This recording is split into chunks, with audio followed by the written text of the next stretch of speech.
Hello, today's we discussed about the topic necrosis. Necrosis का मतलब क्या होता है? नेक्रोसिस मतलब किसी भी सेल या टिश्यू की अनकंट्रोल्ड डेथ हो जाना, चाहे वो इंजरी की वजह से हो रही हो या इन्फेक्शन की वजह से।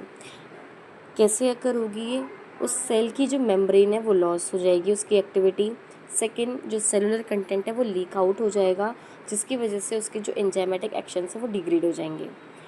और जो जहाँ से सेलुलर कंटेंट क्या बोलते हैं लीकेज हो रहे थे, उस एरिया पे क्या है इन्फ्लेमेशन अकर हो जाएगी। इन्फ्लेमेशन क्यों अकर होगी? क्योंकि वहाँ से जो डेड सेल है वो क्या है एलिमिनेट हो जाएंगी। So how we can write the definition of necrosis? Necrosis is an uncontrolled death of the cell or a tissue due to injury, infection or a lack of blood supply causing the inflammation in surrounding tissue. कारण क्या है necrosis का? First ischemia यानी कि blood supply loss हो जाना उस area पे। Second, hypoxia, loss of oxygen या फिर lack of oxygen. Third, infection. Fourth, trauma या बर्न्स, देन रेडिएशंस। इन सब की वजह से क्या है नेक्रोसिस अकर होती है। Now we go for the pathophysiology की, मतलब ये प्रोसेस कैसे अकर होती है नेक्रोसिस की।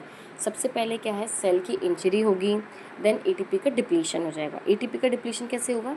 सेल इंजरी होने की वजह से जो सेल मेम्ब्रेन है उसकी जो एक्टिविटी है वो लॉस हो जाएंगी। एक्टिविटी लॉस होने की वजह से जो माइटोकॉन्ड्रियम है या फिर जो अदर ऑर्गेनल्स हैं वो क्या है डैमेज हो जाएंगे, उनकी फंक्शंस ख़त्म हो जाएंगी।